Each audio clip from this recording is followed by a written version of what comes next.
में कमेंट करें, वीडियो को लाइक और सब्सक्राइब भी करें। नमस्कार। इस वक्त हम जो है बिहार के पूर्णिया जिला क्षेत्र के रुपौली विधानसभा क्षेत्र संख्या 60 में हम आज मौजूद हैं। 60 का जो नवनिर्वाचित विधायक साहब जो है आज हमारे साथ मौजूद हैं। आइए उनसे हम जानते हैं कि नवनिर्वाचित होने के साथ ही साथ डोर टू डोर क्षेत्र को भ्रमण कर रहे हैं। क्षेत्र भ्रमण करने के बहुत बहुत बधाई।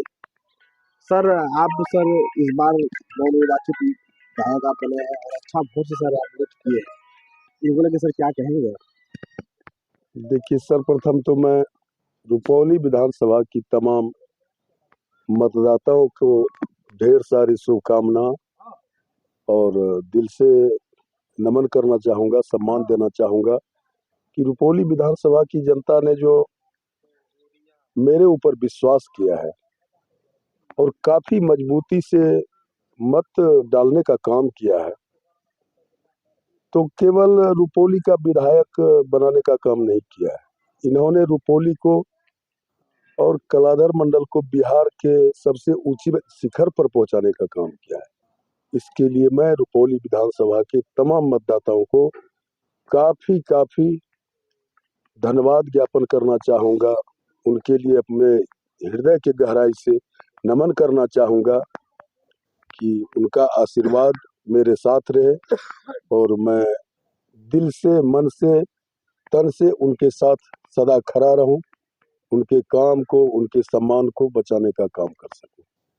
जो मतदाताओं ने सर आपको भारी मत से जो विजय बनाए हैं और बहुत ज़्यादा आशीर्वाद भी आपको दिए हैं, उनके लेकर सर आपके जो क्षेत्र का जो स्थितियाँ है, बहुत ऐसा कहीं है कि पुल पुलिया की समस्या है, रोड की समस्या है, अन्य भी समस्या है सर। कई ऐसा जगह है कि एक विधानसभा से दूसरा विधानसभा जोड़ने वाली भी जो स्थिति है वो भी गंभीर है। तो इनको लेकर सर आपका प्राथमिकता क्षेत्र के लिए क्या होगा? क्योंकि अब तो देख रहे हैं सर, जीतते ही आप क्षेत्र को भ्रमण कर रहे हैं। देखिए, स्वाभाविक है, यह तो आप भी बोल रहे हैं कि आप बहुत ज़्यादा मत से जीते हैं और कहीं न कहीं यह बात यह साबित कर रहा है कि बहुत ज़्यादा लोगों का मेरे साथ आस्था है और भरोसा है। उनको उम्मीद है कि कलाधर जी अगर हमारे बीच आते हैं तो हम लोगों का काम होगा। तो मैं कहना चाहूँगा आपको, ऐसे माननीय मुख्यमंत्री जी बिहार में 2005 में आए हैं बिहार के मुखिया के रूप में और आज 2025 हो रहा है। तो आप ज़रा कंपैरिजन कीजिएगा तो आपको खुद ही पता चलेगा कि माननीय मुख्यमंत्री जी ने बिहार के लिए किसी मोड़ पर काम करने का काम किए हैं, चाहे वह रोड हो, पुल हो, पुलिया हो, शिक्षा हो, स्वास्थ्य हो या फिर सामाजिक स्तर को भी उठाने का उन्होंने काम किया है। मैं तो ऐसे कहना चाहूँगा कि संविधान में समाजवाद का कहानी तो लिखा हुआ हमको लगता है कि आज़ादी के बाद जब संविधान का निर्माण हुआ तब से है, लेकिन उसको धरातल पर अगर लाने का काम कोई किया है समाजवाद को, तो वो माननीय मुख्यमंत्री जी नीतीश कुमार है। आपको मैं ऐसे बताना चाहूँगा, माननीय मुख्यमंत्री जी जैसे ही आए बिहार में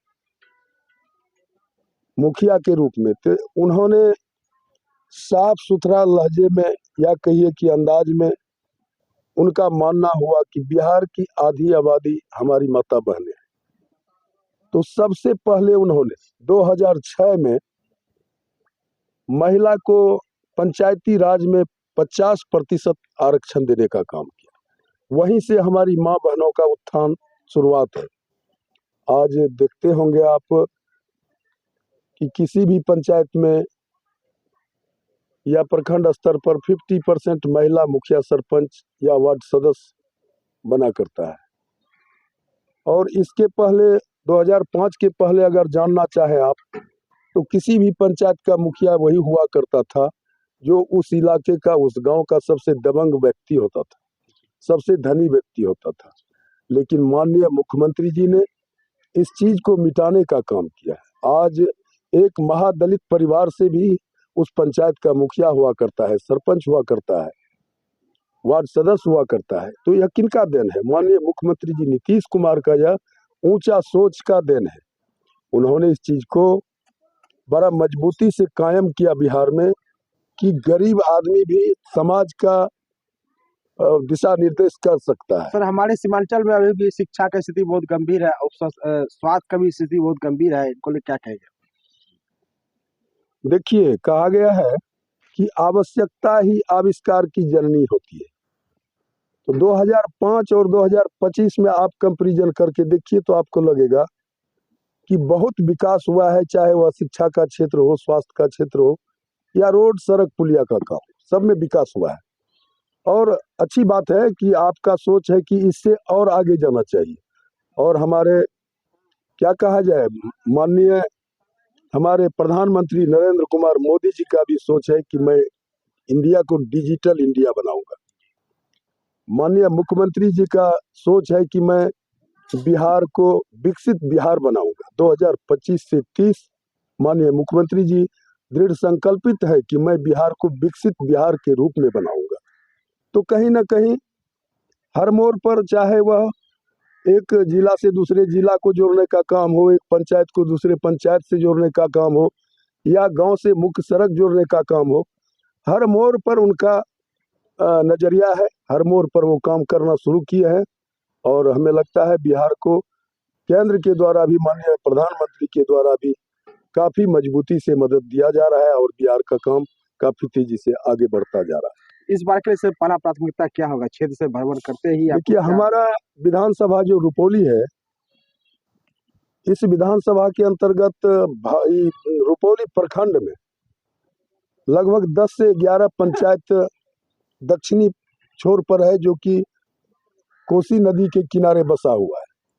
और प्रत्येक साल वहाँ इस 10 से 11 पंचायत को बाढ़ का त्रासदी भुगतना पड़ता है। लोगों को जान माल, फसल, घर दरवाजा सबका क्षति होता है। तो मैं चुनाव के समय में भी लोगों के बीच यह चर्चा रखा है, वादा किया है कि अगर आप लोगों का आशीर्वाद मुझे मिलेगा तो रुपौली प्रखंड का सबसे पहला मेरा मिशन होगा, इस 10 पंचायत के लिए मैं कोसी के किनारे रिंग बांध बनवाऊंगा और लोगों को इस 10 पंचायत के लोगों को बाढ़ के त्रासदी से मुक्त कराने का काम करूंगा।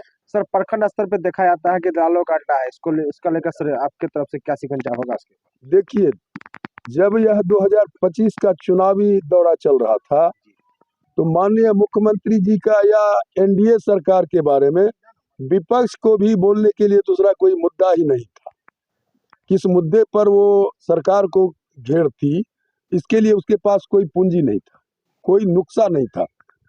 तो दो ही चीज बोला करते थे, अफसरशाही है, भ्रष्टाचार है और फिर ये पलायन की समस्या है। सबसे सर आवाज उठती रहती थी हाँ, बराबर उठते रहा। तो यह सुनते सुनते हमें लगता है 2025 से 30 में एनडीए सरकार की कहिए या नीतीश कुमार जी की कहिए, पहला मिशन है अफसरशाही को समाप्त करना, घूसखोरी को समाप्त करना और सरकारी दफ्तर से दलालों का खात्मा करना। यह पहला मिशन होगा। और आप अभी तत्काल सुनते होंगे कि यह जो अतिक्रमण मुक्त किया जा रहा है, तो इस अतिक्रमण के पीछे हमें लगता है कहीं ना कहीं पलायन से जुड़ा हुआ है समस्या। सरकार अगर बिहार के लिए कोई फैक्ट्री लगाएगी या कोई भी योजना युवाओं को रोजगार देने के लिए करेगी तो उसके लिए जगह का जरूरत होगा। तो सबसे पहले सरकार के दिमाग में यह बात बैठी हुई है, बिहार सरकार की जो भी जमीनें हैं उसको खाली करना, तभी तो फिर वहाँ कोई फैक्ट्री लग सकता है या कोई दुकान खुल सकता है। इसी मंशा से सरकार यह काम कर रही है। मुखिया जी, आपके पंचायत में आज विधायक साहब का आगमन हुए थे और किन किन बिंदुओं में सर चर्चा हो रही है?